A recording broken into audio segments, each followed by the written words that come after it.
Nationals, Ken Stout with Tom McConnell, Brett Kepner down in the pits. We'll go into the Duramax diesel lightweight category, 5,700-pound super stockers coming out, and it's the controversial class. Once again, alcohol and diesel. That's right. They fit on the regional level here with the tractor pullers of the Midwest. The controversy between the diesels and the alcohol still very much a controversy, but the thing with the tractor pullers of the Midwest, a lot more alcohol tractors in this part of the country. We can see David Gilmore, guy I've known for a long time, kid, one of my buddies, and it looks like David is going to come up short tonight. Runs a lot with the Missouri State tractor pullers as well, and he will set the mark to beat. Little Army pulling going on here with the Lucas Oil replay. Left, right. He was working the brakes, no doubt about it. Steering his tail off. Doesn't make for a good pull. As we continue here in the lightweight superstock category, Brent Long backs up to the sled, and Brett Kepner filed this report with Brent a little earlier in the day. While the super modified tractors and the modified four-wheel drive trucks may bear very little resemblance to factory machinery anymore, the hardcore pulling fans will always be standing up and cheering when they run the super stock categories. Now, the American Tractor Pullers Association, and for that matter, the Tractor Pullers of the Midwest, run two different super stock divisions. However, a lot of machines can run both categories. But there's two completely different contests going on. The first division is known as the lightweight superstock tractors. They have to weigh 5,700 pounds, period. Then there's the heavy light superstock tractors, in other words, a slightly heavier version, in which most of the competitors are forced to add 1 ton of weight, up to 7,700 pounds, unless they're burning diesel fuel. In that case, they've got to weigh 8,200 pounds. Now, you might say to yourself, what use are two different categories? Well, Brent Long is one of the toughest competitors ever to step foot in either one of them. Now, your International is only running one category right now, the lightweight superstock division. Why isn't it running in the heavyweight category? Well, I have trouble keeping the transmission and the rear end together in the heavier class. It's a smaller chassis, which wasn't designed for the bigger horsepower, even in the stock form.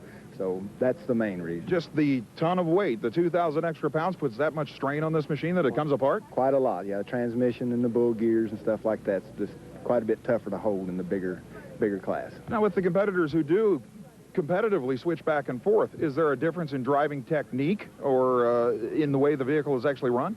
Probably not a lot. The heavier class is usually a little more forgiving. You have the extra ton of weight to distribute from the rear or the front of the tractor to match the track. So you can more accurately read the track and compensate for it. You have the weight to work with anyway, if you know what to do with it. Now, these are some of the most ridiculously overpowered machines in all of motorsports in general. Look at yours. What, 140 stock horsepower from the factory, and how much is it putting out now? Oh, possibly 2,500 horse. And there's some with the 4 turbochargers, I believe, that are allowed in this category that can approach 4,000 horsepower, correct? That's a guess, but yeah. How in the world do you do it? I mean, what's the key technological ingredient to making these engines produce that kind of power? Moving the air through the motor. You know, the turbochargers are probably the big horsepower producer. To make horsepower, you got to move the air, and that's why we run up to 4 turbochargers, only in 2 stages. But yet you compress the air once, we'll compress it again and send it to the engine. Unbelievable. And folks, believe me when I tell you, these machines are equally hard to drive.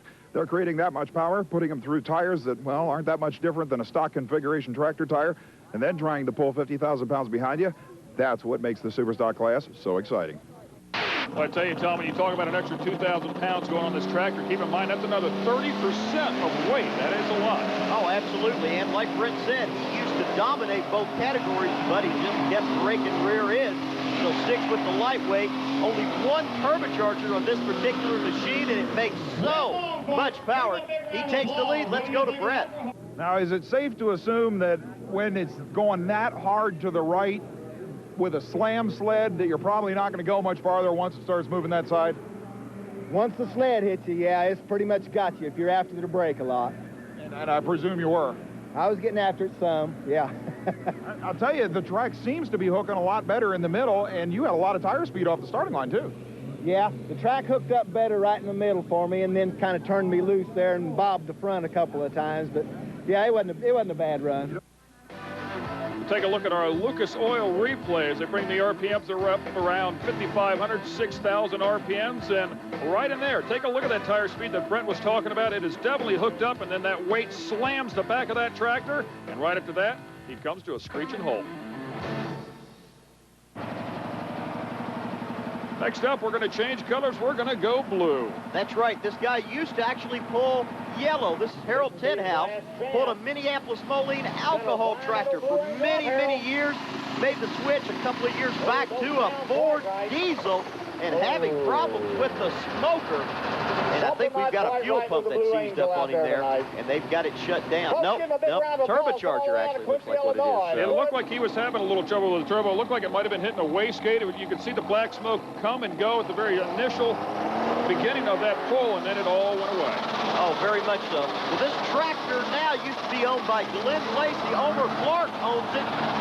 Now it's actually a 460 International utility tractor. So this tractor dates back to the 60s when it was used as utility like a construction sites and what have you. And it too will come up short as we check out the Lucas Oil leaderboard. No surprise there, kid. Yeah. Brent Long way out. Absolutely a great job there. When we come back, we'll have more lightweight super stockers here on Speed Vision.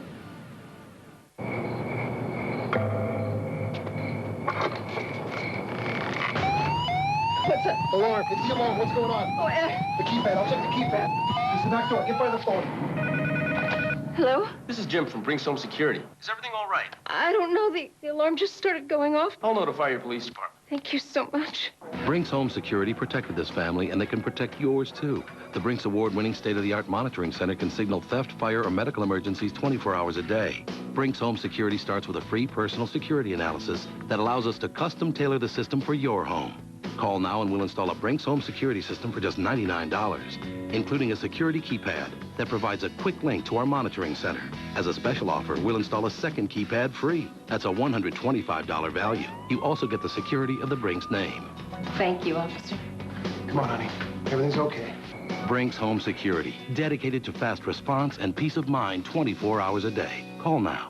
You've seen them on ESPN2. You've seen them on Speed Vision. Now see them up close and personal. January 18th, 19th, and 20th, live at Memorial Coliseum in Fort Wayne, Indiana. It's the ATPA Winter Nationals, voted the #1 pole in America. See top drivers from across the country. Battle and smoke blowing super stock, pro stock, unlimited alcohol tractors, multi-engine modifieds, big rigs, and more. January 18th, 19th, and 20th, the ATPA Winter Nationals, Memorial Coliseum. You gotta be there.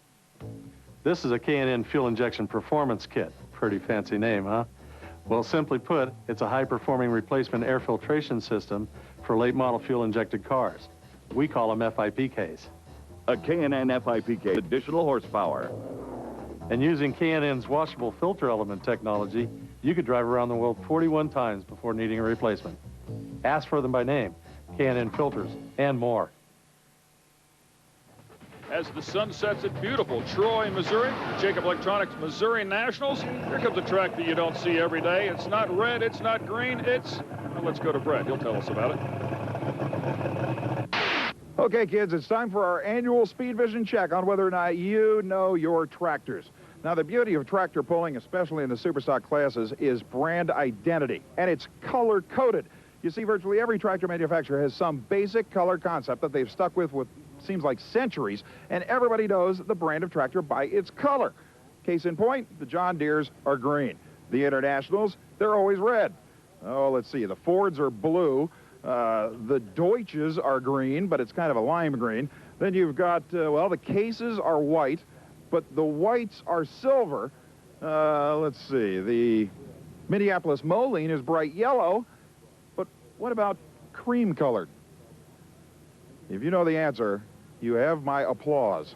Because if you even know what a cock-shut tractor is, I'm impressed. It's actually a Canadian brand of tractor. And this particular model, campaigned by the Carroll family now for several seasons throughout the Midwest, is one of the only examples we've ever seen in the history of pulling. E.W. Carroll, you drive this thing now. Your dad is still around pulling, I know that, but where did this thing come from? Came from Canada, built in Canada. But did you find it in Canada? No, we bought it actually from another puller in Illinois in 1976. That's a long time ago. Yeah. What year is this body? The 61. 61? That's got to be one of the oldest body styles pulling out here. Well, might be.